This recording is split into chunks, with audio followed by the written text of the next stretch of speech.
5 minutes per stage. To most of you, hearing that statement didn't even cause you to bat an eye. So for you all, I need to fill you in with a little context before we can go on. There is a vocal minority within the Risk of Rain 2 community that paint me as a content creator who does new players and really the community as a whole a disservice by spreading misinformation under my extreme bias and the refusal to address said bias. I'm not going to qualify that statement any further because I simply don't need to. It is exactly what's going on. Just hop into the official Risk of Rain Discord or Reddit if you don't believe me. Now, why have I never directly addressed this in a video? The answer is I don't need to, or rather haven't needed to. As in personally, me. I don't need to. I've been met with straight up hatred from people since I began making videos all the way back with Risk of Rain 2's early access release in March of 2019. That kind of stuff is just something I've accepted is going to happen, especially given my channel size. I know those statements don't reflect the content I produce, so I've been letting it just roll off my shoulders. Well, that's done happening for this video. Let me make this clear. This video will be the only time I address what you're about to hear, as I will make sure to hit every single point that I need to. This is not the kind of content I want on my channel, but we are at the tipping point now, so here we go. I put up this video a few days ago. How to play Risk of Rain 2 in 60 seconds, and I didn't think anything of it. Just a fun little video for those of you who already play the game and a no strings attached, non-comprehensive, keyword there, way to hopefully introduce a handful of new people to the game and give them some stuff to work on while they take the initial butt blasting that Risk of Rain 2 delivers them. That video was met with a debunking by another content creator, Disputed Origin. Now, let me make this clear. This is not an attack on Disputed Origin, as this video is simply the catalyst for me to, as I said in the intro, stand my ground and definitively state my stances on things that have otherwise been misrepresented. If you would like to see the full context of his 8-minute video, there is a link to it in the description below. Here's what he had to say. I feel this video in particular is doing a big disservice to the community and game as a whole. Now, Woolie and I have different playstyles and we're both very biased, but the main issue I have with this video is it's targeted at people new to the game and is filled with his opinions, but it's under the guise of being a factual, objective video. Because the video is only 60 seconds, he doesn't qualify any of his assertions, and he presents them as universal truths that will help beginners. And I have a pretty big problem with this. On YouTube and Twitch, Woolie by far has the biggest influence over the community. I think when you're that size and a large portion of the community watches you to learn, I feel like you have an obligation to present things from all sides, or at least point out your own biases. Let's play that last part again. I feel like you have an obligation to present things from all sides, or at least point out your own biases.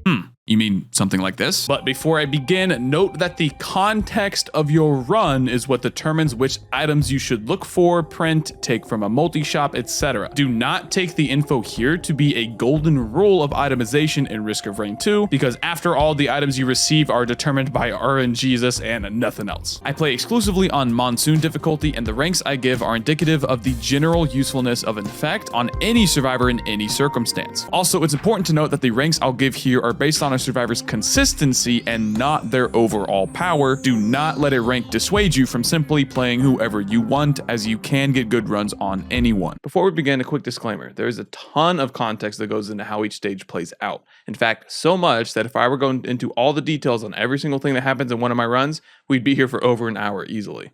Therefore, this info should be used to supplement your playstyle and not be taken as the only possible way of playing the game. You know a lot more about how you play the game than I do, and these tips take that into account.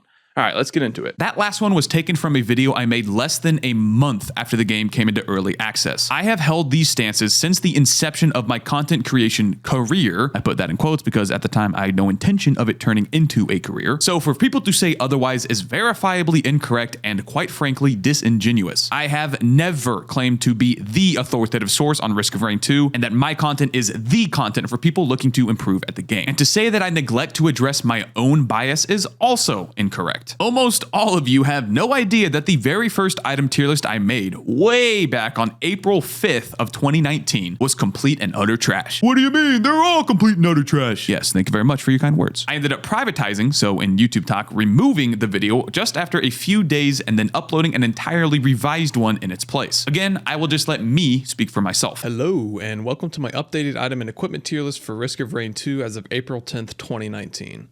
Before I begin, I sincerely apologize for the lack of preparedness, objectivity, and, to be blunt, lack of experience I had with the game when I put out the first tier list.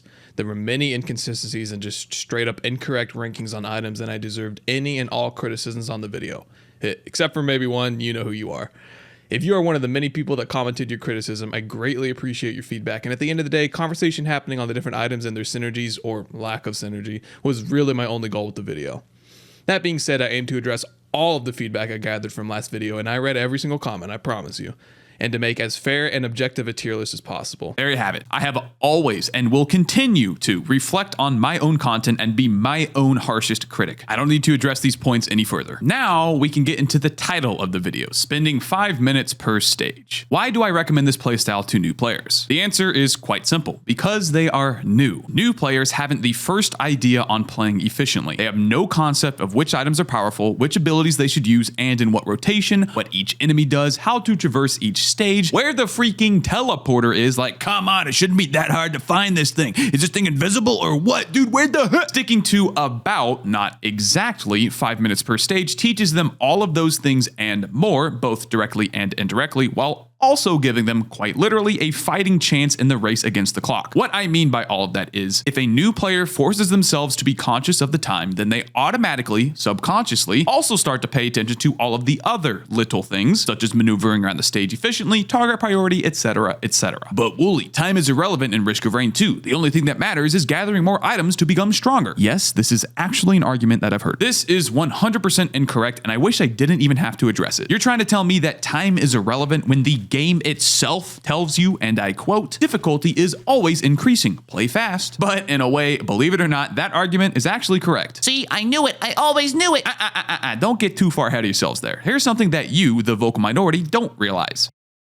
I don't stick to the 5-minute rule. If you would take the time to sit and actually watch some of my content, oh no, the humanity! You'd then realize that I sometimes spend 3 minutes, sometimes 5 minutes, sometimes 8 minutes, sometimes 42 freaking minutes on stage 2 in a given run. Why? Because once you gather the necessary experience and knowledge, you're right, you don't need to stick to a time limit to get a good run. Why? Because as an experienced player, you understand all of the nuance and context within a run to make the necessary choices to get as strong a run as you possibly can. Do you know what a new player lacks? All of that experience. Again, a new player has no idea of how to get a good run. To tell a new player to ignore the timer and full loot a stage is counterproductive, because chances are that's already what they've been doing. Wasting time on a stage looking for loot in every last nook and cranny. When someone comes and asks for help, is your response to simply say, just stick with what you've been doing, you'll get it eventually? Because mine is not. But Woolie, what you're saying is for new players to learn how to play efficiently. Yes, I am. That's the goal. For me, constraining myself to the timer taught me how to play efficiently at a much quicker pace rather than randomly scouting each stage for every single item I could possibly find. Thus, it's what I recommend to new players. But Woolie, it has been proven, mathematically proven, that full looting a stage is better. Has it now? Who proved it? What was their sample size? Who took part in the testing? How much experience did they have with the game? What difficulties did they test on? Who quantified what getting a good run even means? And what metrics did they use to quantify that? But Woolie, I've never stuck to the 5-minute rule and I get good runs all the time. Awesome. I'm glad that playstyle works for you. And hey, Woolie, I tried your 5-minute rule and I still got bad runs. I then started caring more about looting and less about the time, and I started to get better and better runs. Also awesome. I'm glad that you found what works for you. And that encapsulates my overall point. Yes, it is a difference in playstyle, rushing versus farming, let's call it. And yes, both of those playstyles can lead to good runs. Absolutely. But again, one final time, I have always recommended the 5-minute rule and will continue to do so, because that is what I found success with and is what I believe to be the best learning tool to brand new players. Also, let me make sure here to clarify that the rule is about, not exactly, 5 minutes per stage, because there are times, even as a new player who has no experience, where you simply need to rely on your own intuition on making the right choice. Just to make it abundantly clear here at the end, nothing I said in this video is attacking other people personally. I have only attacked ideas here. And I hate to end the video here with any semblance of negativity, so let me just get completely off the script and say I appreciate every single person that has left comment, given me criticism on anything relating to this matter or anything else Risk of Rain 2 related in general. I would not be in the place that I am without that criticism. I hope that has been very clear for you guys in this video. I have no hard feelings. There is no malintent towards anybody in the Risk of Rain 2 community, period. Just stop misrepresenting me. It really gets on my nerves. And with that said, I'm going to end the video. Thank you guys for watching, and I'll see you in the next video.